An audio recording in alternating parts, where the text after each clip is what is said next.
Sim. Ah, foi na hora que eu fui aceitar. Ah, fecha seu microfone para não dar microfonia. Aí, obrigado. Quando eu fui te aceitar, você saiu, tipo, foi muito rápido, não deu nem tempo de eu colocar aqui o cursor. Muito bem. Tá, já está gravando então? Vamos iniciando, tá? Até o pessoal ir chegando. Preciso pegar só meu material de chamada, mas deixa eu ir pegar ali, não tem problema não. Vou aqui pegar só minha chamada, enquanto isso vai entrando mais gente. Um minuto, gente, deixa eu pegar meu controle de chamada.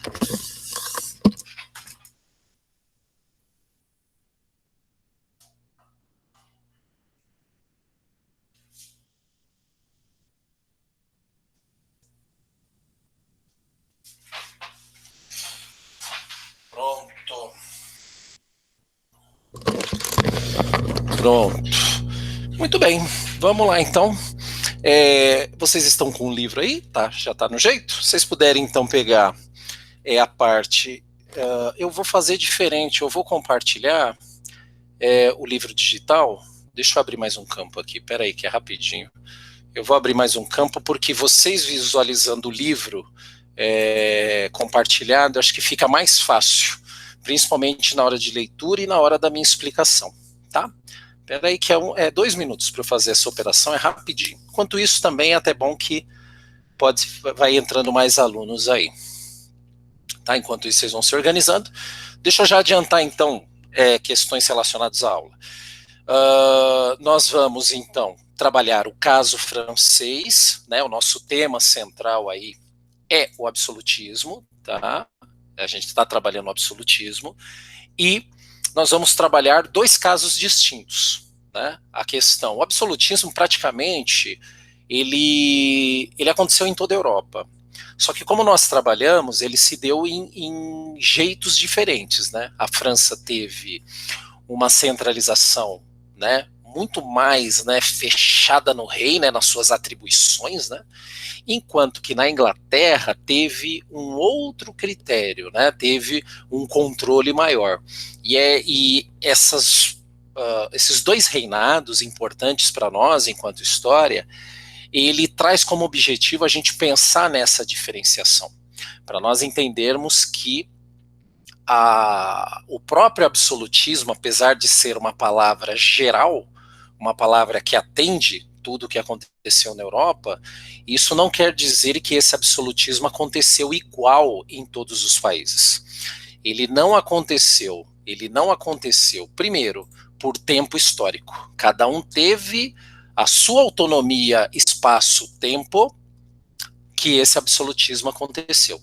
E segundo, né, que mesmo dentro desse espaço temporal, ou seja, cada absolutismo seguiu cursos diferentes, nós temos aí também a questão relacionada a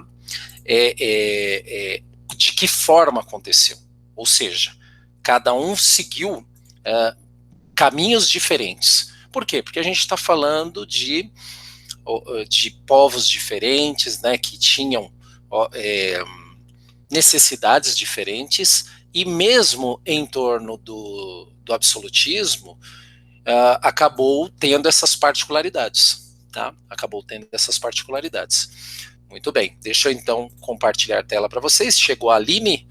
Boa tarde, Aline. Nós estamos então com 7 pessoas aqui. Vou compartilhar uma tela. E enquanto isso, vocês, por gentileza, coloquem na página 129, tá, do livro de vocês, que eu vou compartilhar uma tela aqui, vai ficar mais fácil aqui no nosso entendimento. Deixa eu colocar a parte que ela vai ser interessante aqui para nós. Vocês já vão ver a tela compartilhada, ainda não, mas está caminhando, tá? E deixa eu colocar na parte que nós vamos então... Isso, vocês estão vendo aqui. Eu só estou folheando para chegar na parte que nós vamos trabalhar, que é essa daqui, ó.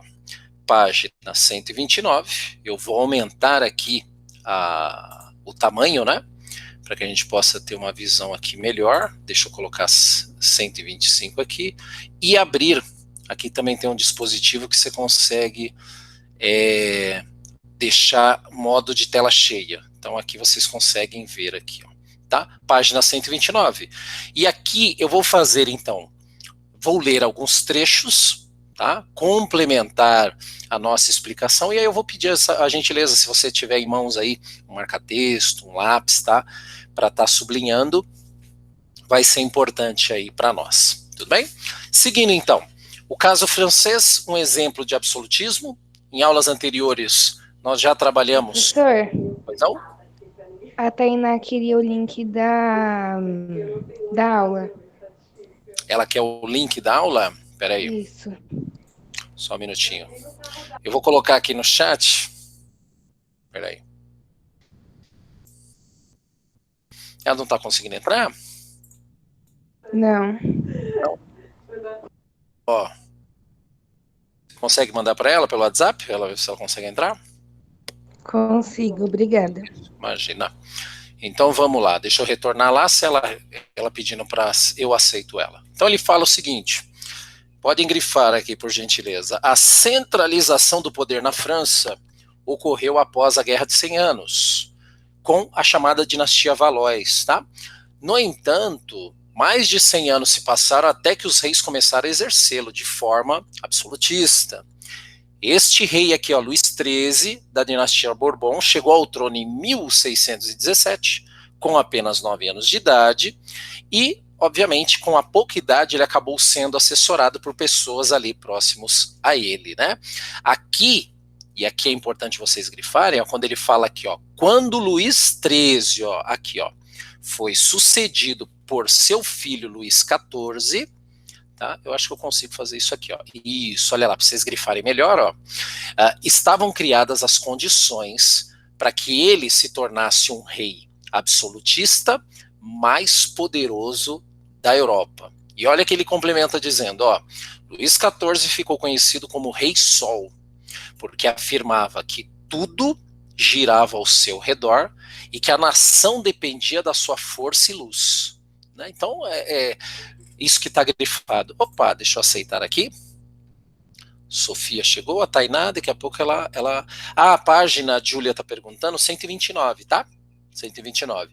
E aqui, onde eu marquei aqui com o roxinho, ó, é onde vocês vão grifar, tá? Então ele fala, ó, Luís XIV ficou conhecido como Rei Sol, porque afirmava que tudo girava ao seu redor e que a nação dependia de sua força e luz. Então, se a gente analisar, se nós analisarmos aí essa palavra, deixa eu ver quem chegou aqui, Tainá, agora sim, Tainá. Isso, ainda deu certo, né, Tainá? Boa tarde, pode ficar aí, boa tarde. Então, se a gente analisar essas palavras, essa frase, é uma frase forte, né? E essa força, ela se sustenta exatamente em toda uma estrutura monárquica que foi feita pelo seu pai, né, Luís XIII, e que quando Luís XIII então passa para o filho aqui, Luís XIV, ele vai ser o ícone deste reinado, ou da figura absolutista na Europa, porque ele vai ser talvez um dos únicos, ou o principal rei, que soube trabalhar muito as questões relacionadas a... Peraí, deixa eu só aceitar um aluno aqui. Cauã Amorim chegando aqui. Boa tarde para quem está chegando agora. A página que nós estamos trabalhando é a página 129, tá? E nós já estamos aqui nessa parte justificando, nós estamos justificando esse poder atribuído a uma pessoa na figura de um rei, né? Ao passo que Luís XIV, olha o que ele fala, né? O Estado sou eu, né? Ou seja, eu sou o governo, eu sou aquele que vou prover tudo em relação às pessoas. E é claro que para construir isso, para construir, né, porque é uma personalidade forte, né? Se a gente parar para pensar, trata-se, não é só uma personalidade forte, porque essa questão de personalidade é uma questão muito simples.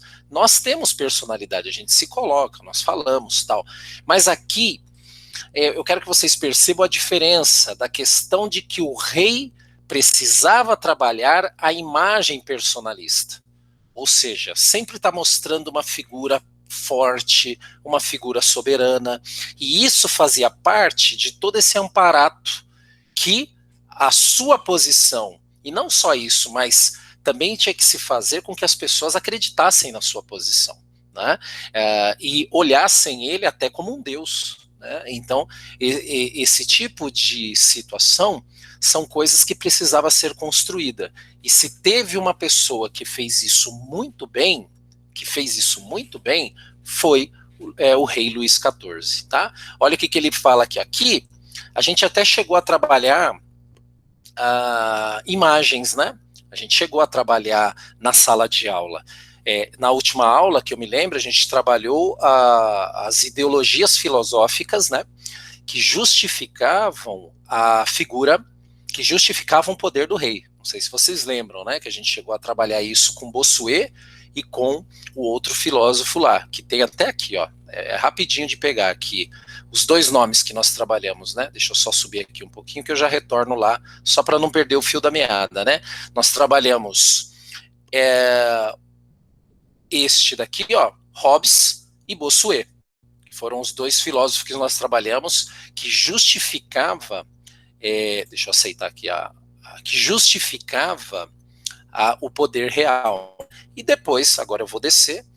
Dito isso, só para a gente registrar a aula passada, eu quero trabalhar essas iconografias aqui com vocês. Tá? E essas iconografias aqui, ó, deixa eu voltar. Isso aqui. Ó. Então, dá uma olhada, né?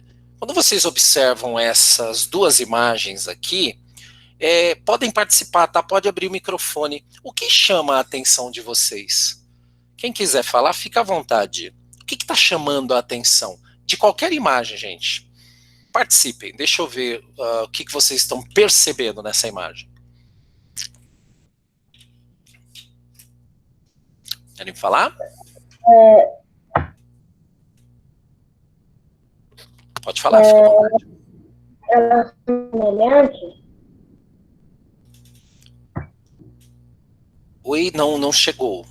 Quer falar de novo? Deixa eu ver se eu pego. Elas são semelhantes?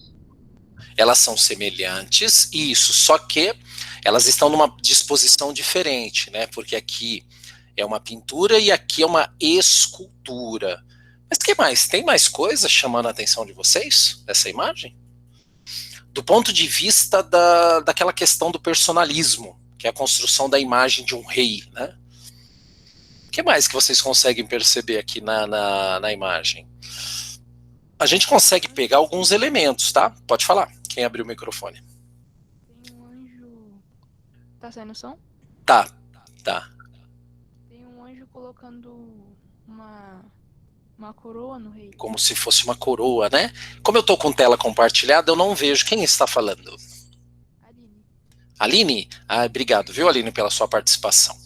Então, você notou uma coisa importantíssima no quesito personalismo, né? Porque, olha só, né? Representado o próprio anjo colocando a coroa nele. E isso dá uma noção de diferenciação entre homens, né? Porque não é qualquer homem que receberia uma coroa do próprio anjo. Isso daqui, gente, é uma construção de um personalismo. É uma construção de você diferenciar o rei das pessoas ditas normais, dos homens normais. Outra coisa que vocês podem perceber, que ele está com uma armadura. Ó, esse tipo de vestimenta é uma vestimenta usada assim nas batalhas. Isso também mostra um ar de força, né? O seu cavalo sempre imponente, né? Isso também são questões que dão esse ar, melhoram ainda mais, né? Essa questão de governo, de força. Então, aqui dá para a gente perceber pela imagem, né, como isso era trabalhado. Né? Aqui a gente também tem um outro exemplo. Aqui a gente também tem um outro exemplo relacionado a vestimenta, né? Olha o que ele fala aqui, ó. Se vocês quiserem ir acompanhando no caderno de vocês, na 131 ele fala assim, ó: suas vestimentas e seus sapatos, como vimos na abertura, eram cuidadosamente pensados para reforçar sua imagem de poder. Então, até o jeito, olha que interessante, até o jeito com que ele pisa ou com que ele está parado, assim, né, dá um ar assim de como é que eu posso dizer assim, de presença, né? Por isso que a vestimenta, tanto como ele usava, mas também na própria pintura, tinha esse caráter, sim, de exaltação. Eu lembro que na sala vocês até comentaram sobre essa pintura, né? Eu me lembro que na sala vocês comentaram, e essa pintura também, notem, né, a pele, o olhar. Então tudo isso, gente, trata-se de uma construção de uma personalidade, tá? Então é importante vocês saberem disso. Essa atividade 2, eu não me lembro se eu passei ou se ficou para corrigir. Caso tenha ficado, como hoje eu estou dando prioridade para a aula, né? Então depois vocês só me falam que a gente deixa para a próxima aula para corrigir, tudo bem? E aí eu gostaria de entrar com vocês, e aí eu vou pedir para que gentilmente vocês vão até a página 132, para a gente trabalhar o caso inglês. O caso inglês, ele foi totalmente diferente, tá? Ele teve outros caminhos, ele foi totalmente diferente em relação a formação absolutista, ou seja, a formação de um governo. Toda vez que vocês ouvirem a palavra absolutismo, é para vocês pensarem na questão relacionada a formação, né, do governo real. O absolutismo é isso. É você ter a figura do rei como governo e você ter a figura de um território centralizado, unificado, né? Então, isso corresponde às premissas iniciais do absolutismo. Então, pensou em absolutismo, toda vez que vinha essa palavra, já vem essas três coisas em mente: território, centralização do poder e a figura do rei. Ponto. Isso é básico, tá? Quando a gente fala de absolutismo. E olha que interessante que no caso inglês, olha como muda a palavra, né? Quer ver uma coisa? Ó, não precisa voltar lá não. Ó, caso francês, ó. Eu vou voltar, depois eu volto lá, tá? Só para vocês entenderem, ó. Então ele fala, ó, o caso francês, exemplo de absolutismo. Agora, quando eu desço aqui, ó, olha como muda de um lugar para o outro. Quando eu chego aqui, olha lá, o caso inglês, absolutismo controlado. Opa, peraí, tem diferença, não tem? Dá para notar que há uma diferença entre o caso francês e o caso inglês. É o que a gente vai começar a ver agora no caso inglês, tá?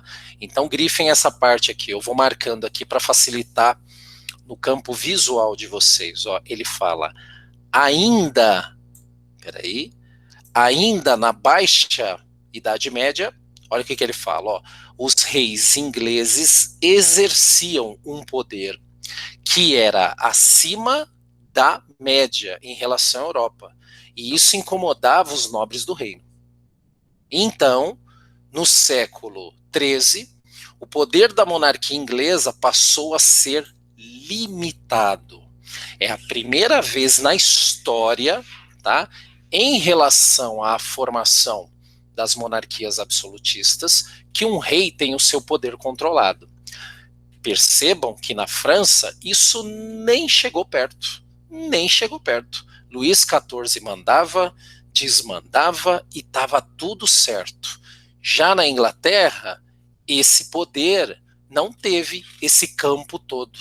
Muito pelo contrário, ele foi controlado. O que nós vamos entender então a partir de agora é como que aconteceu, por que esse poder ele foi controlado. Tá? Então, há uma diferenciação aí. Nós precisamos, então, agora buscar na história e buscar nos fatos que nós vamos trabalhar agora o porquê que isso teria acontecido. Tudo bem? Vamos, então, ver aqui. Ó. Essa imagem ela é muito emblemática. Ó, ela é muito emblemática. Olha o que ele fala aqui do lado. Ó. A ilustração representa o rei João Sem Terra. Ele governou aqui, ó, de 1166 a 1216. O que ele está assinando? Ó? Se vocês puderem até pôr no caderno, eu vou escrever aqui no chat. A chamada Magna Carta. que é esta Magna Carta? Essa Magna Carta é uma carta que torna, como é que eu posso dizer, o poder do rei limitado a algumas questões. Deixa eu dar um exemplo atual. Vamos pensar na nossa atualidade. O presidente... Alguém queria perguntar? Eu escutei um barulhinho. Não? Não. Então eu continuo daqui. Vamos pensar, vamos fazer um comparativo. Isso é bom para nós, né? Fazer esse exercício temporal, né? Comparativo. Vamos pensar juntos aqui. O presidente atual, presidente da República, tem o seu poder. Ele governa a nação, né? Os governadores governam o estado. Então você tem um governador para cada estado. E os prefeitos governam ou administram municípios, tá? A Letícia quer perguntar alguma coisa, Letícia? Eu vi aqui no chat. É pergunta? Pode fazer. Quer perguntar? Letícia Santana? Não? A minha pressão caiu. Eita, vai lá ver o que é. Se melhorar, você volta, tá? Pode, sai lá e volta, tá bom? Então, o que acontece aqui? Vamos então, tá? Depois, se melhorar, você volta. Senão, depois a aula tá gravada, Letícia, você vê, você escuta depois, tá? Então, olha só, só para eu não perder o raciocínio aqui. Então, prefeitos administram cidades, governadores administram estados, presidente administra a nação, todos, né? Só que nenhum deles pode estar acima da Constituição. Ou seja, a nossa Constituição, ela é intransferível. E ela é o poder supremo que ordena as execuções de presidentes, governadores e prefeitos. Ou seja, nenhum deles podem infligir ou podem ir contra essa Constituição. Tá? A Constituição, ele é um parâmetro, ele é como é que fala? Uma carta aonde coloca ali artigos dizendo o que a lei diz sobre determinadas coisas na área da saúde, educação e por aí afora. Pegando esse comparativo da Constituição atual e fazendo esse comparativo histórico, essa imagem ela é emblemática, por quê? Porque o rei, olha só um rei, hein, com o poder que ele tinha naquela época, hein? Então o rei, ele está assinando exatamente a limitação, ou seja, ele assina a sua própria limitação sobre o poder real. Então ele não ia poder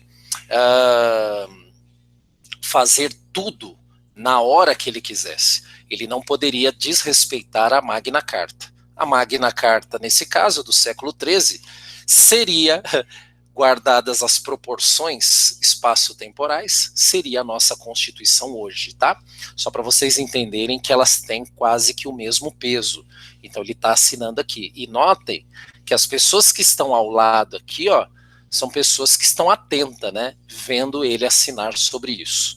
Dito isso, vamos ver o que ele fala, ó. Olha o que está escrito, se vocês puderem grifar, é importante. Ele fala, ó, essa declaração de direitos, olha só, eu vou até passar aqui, ó, retirava do rei, olha, ó, o direito de interferir na igreja, ou seja, o rei não poderia intervir na igreja, concedia autonomia a algumas cidades, e obrigava o que? A respeitar os direitos da nobreza em suas terras.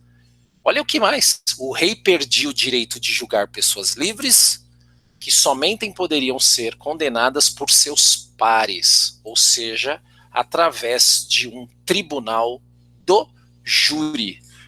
Então, gente, se vocês pensarem para a época, posso dizer para vocês com todas as letras que foi revolucionário para o período. Foi muito revolucionário para o período, tá? Você pensar que no caso da França, o rei pedia para soltar, prender. Era o rei que tinha o poder sobre a vida das pessoas, no caso da França.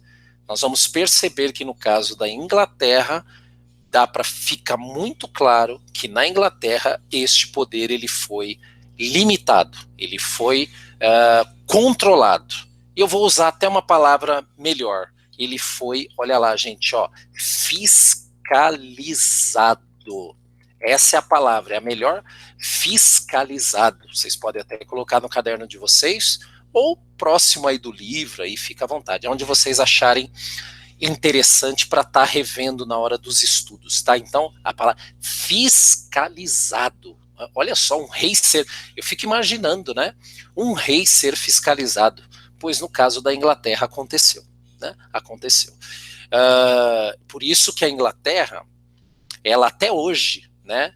A rainha Elizabeth II, né? Que governa a Inglaterra, o rei tem suas funções e o primeiro-ministro, junto com o parlamento inglês, tem outras.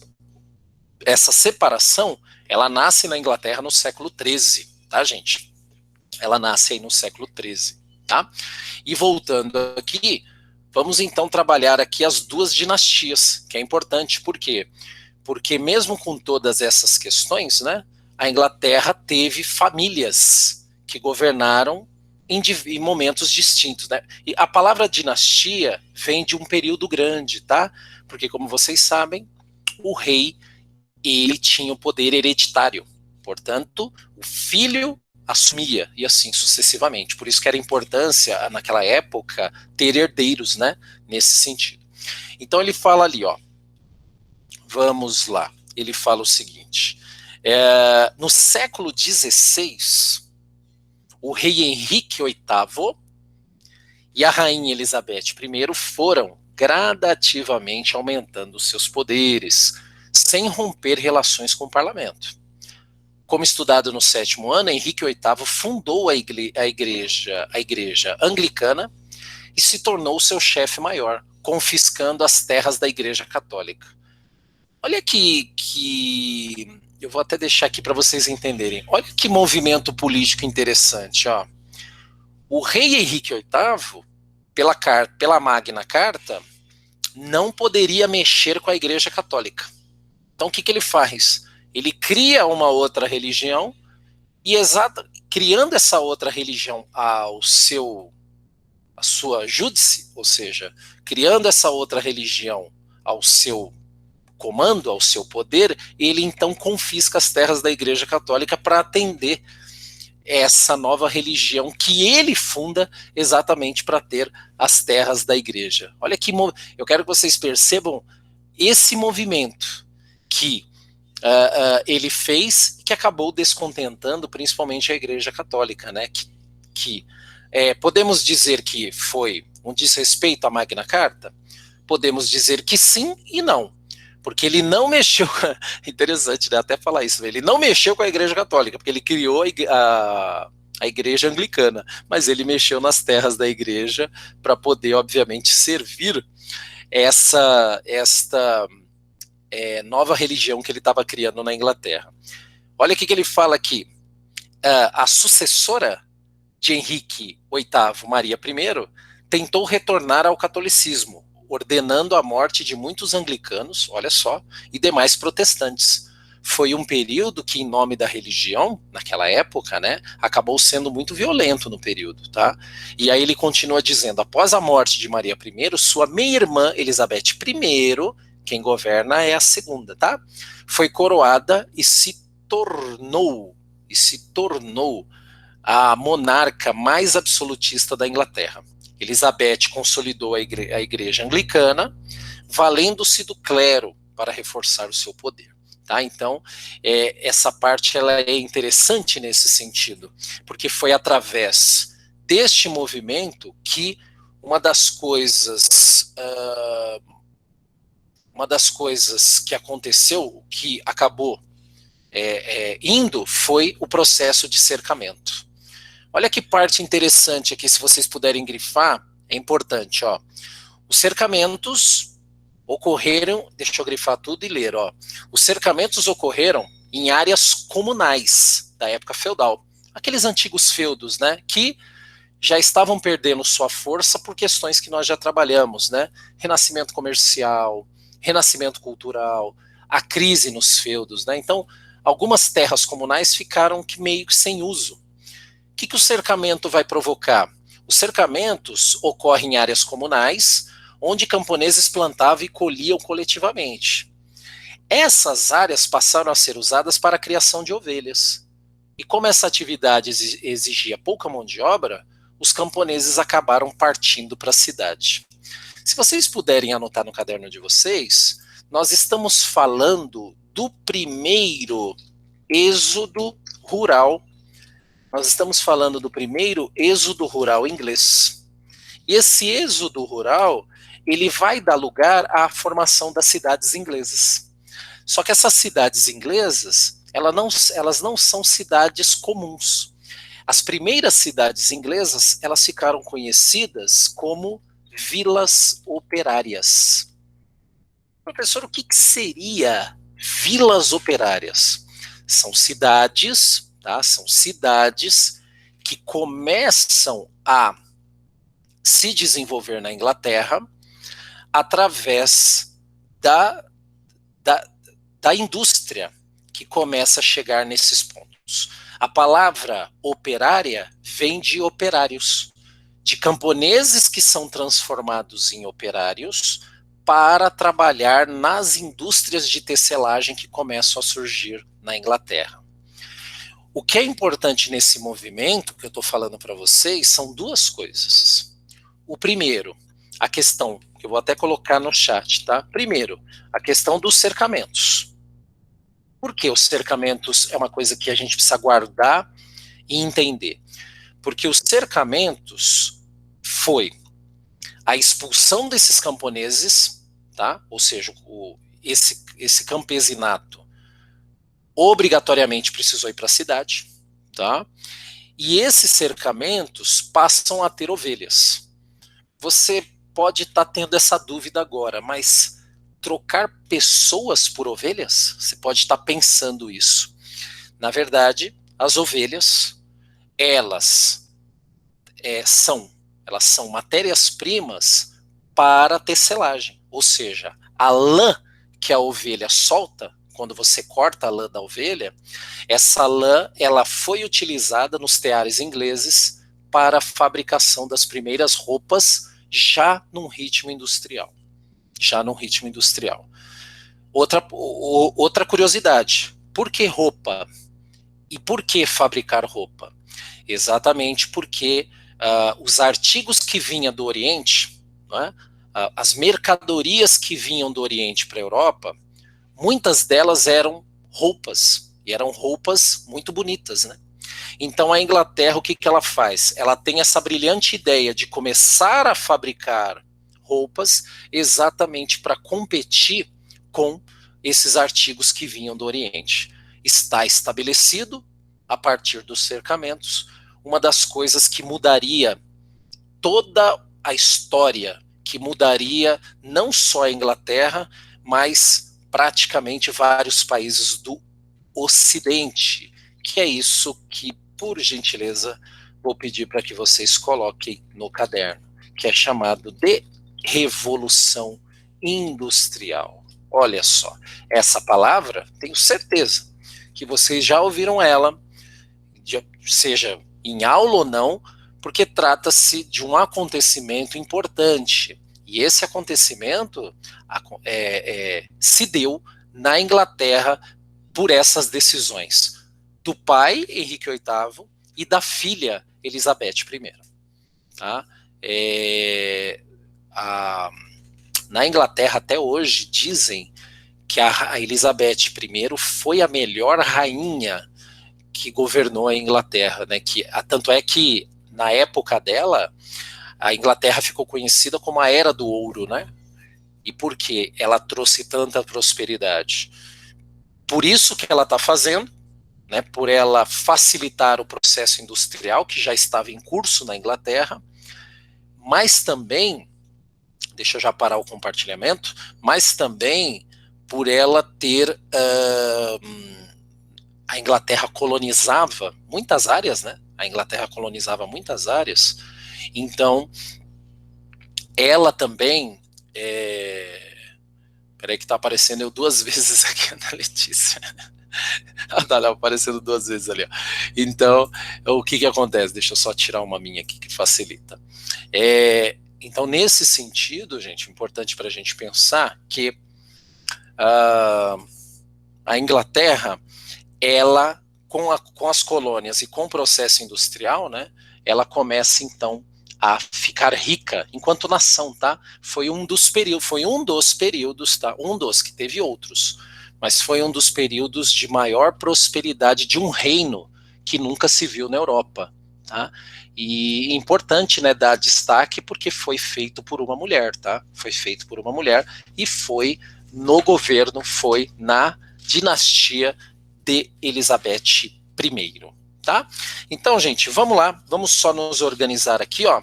A gente entende que o restante fica como uma leitura complementar. Faltou só falar da dinastia Stuart, mas a gente fala assim um pouquinho depois. A gente fala assim na complementação aqui, tá? Vamos aqui então só nos organizar em relação ao que precisa ser corrigido e para a próxima aula enquanto lição de casa. Gente, eu vou pedir muito a ajuda de vocês aqui, ó. Deixa eu só perguntar aqui. A atividade 1, eu acho que foi corrigida em sala, não foi? A 1, foi, né? Virando a página aqui, então, a atividade 2, foi corrigida? A 2? Não. Não foi. Tá, então agora, vamos corrigir a 2, agora, antes da aula terminar, 4h40, tá? Acho que é 4h40? E, para casa, eu vou pedir para que vocês anotem, tá? Deixa eu colocar aqui no chat. Para a próxima aula, portanto, fica as páginas 136, 137, que na verdade é o complemento, né? O teste e o em casa.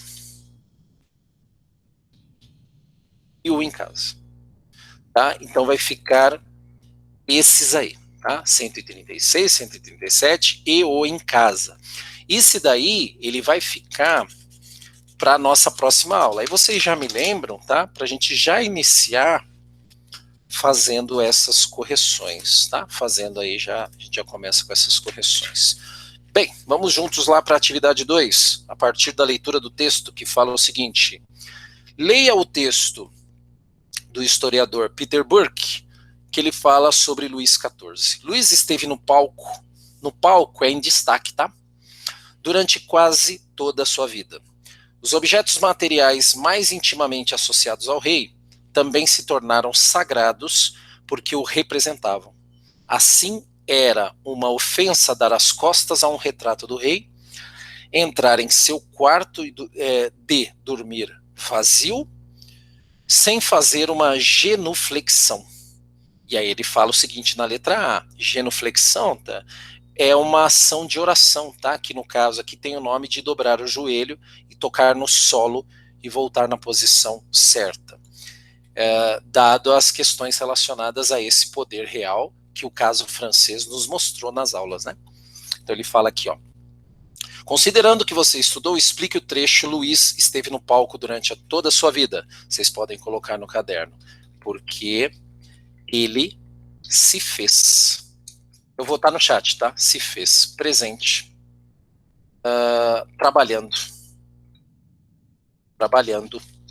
muito a questão. Então, peraí. A questão da imagem, tá? Deixa eu só arrumar aqui. Trabalhando muito a questão da imagem. Então, podem copiar no chat, tá? Essa é a primeira resposta. Se você fez, se você se adiantou, você só compara. E você pode, então, completar e colocar o certo, tá? Como se fosse um visto, como se fosse uma lição corrigida, tá? Na letra B, ele fala o seguinte: por que as pessoas não podiam dar as costas a um retrato do rei ou deixar de fazer reverência a ele mesmo em sua ausência. Vocês podem colocar assim, ó, porque naquela época,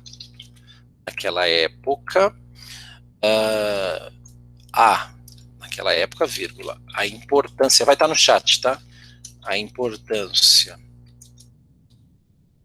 da figura real, a importância da figura real e as regras de conduta, pedia esse tipo de, porque naquela época a importância da figura real e as regras de conduta pedia esse tipo de comportamento. Ou seja, tá no chat, tá, gente? Ou seja, era uma regra, né? Era uma regra. Então as pessoas que descumpriam isso poderiam ser punidas até com a própria vida, viu? Poderiam ser punidas até com a própria vida. Só para vocês entenderem que, né, na questão do absolutismo, mas principalmente na França, né, teve esse caráter muito centralizador, né? E vocês viram que através da pintura e através de outros elementos, né, acabou sendo muito forte aí essas questões. Enquanto eu estou vendo vocês escrevendo, vamos só otimizar o tempo e responder a chamada para depois eu dar a letra C, tá? Oitavo B, portanto, Aline. Aline tá aí? Aline. Henry. Presente, professor. Júlia Alves. Aqui. Letícia. Presente. Cauã. Aqui, pro. Sofia. Aqui, pro. Letícia Santana. Letícia Santana. Lucas Mariano. Aqui. Lucas Mariano. Lucas Monteiro. Aqui. Júlia Silva. Júlia Silva. Acho que tá aí também, né? Acho que todos estão aí, mas só para... Júlia tá aí? Acho que eu vi aqui o... Júlia. A professora, ela tá, só que ela tá sem o microfone. Ah, tá. Eu falei, pela quantidade aqui, né? A Santana falou que tá sem áudio. Tá bom. Obrigado. Então, Júlia Rafaela da Silva. Aqui. Pedro Oliveira. Faltou, eu acho. O Pedro não está? Deixa eu ver aqui na listagem. Na listagem não. Peraí, olhando. Na listagem não. Pedro, Tainá. Tainá tá aí. Aqui. Rafaela Sanches. E Milena. Milena tá aí? Milena? Milena não? Deixa eu ver aqui. Não, né? Peraí. Não, Milena não. Tá. Então aqui também falta. Então vamos aqui para a última, então, para a gente então finalizar este encontro da tarde. De acordo com o texto, como era o absolutismo francês? Vocês podem colocar o seguinte: ele foi o maior exemplo de absolutismo europeu. Europeu dado ao poder total que Luís XIV tinha sobre as pessoas e sobre o próprio reino. Sobre o próprio reino. Beleza? Só coloca o ele, letra maiúscula, tá? O E, que eu acabei sem querer colocando com letra... Professor. Oi. Oi, minúsculo. A Rafaela Andrade tá falando no chat que você não chamou ela. Rafaela Andrade? Peraí, vamos arrumar aqui o tom. Peraí. A Rafaela Andrade... deixa eu marcar aqui. Peraí, a Rafaela Andrade... Só um minuto, peraí. A Rafaela Cerqueira tá aqui. A Rafaela Andrade... Acho que você colocou ela no lugar da Rafaela Sanches, professora. A Rafaela Sanches não tá aqui.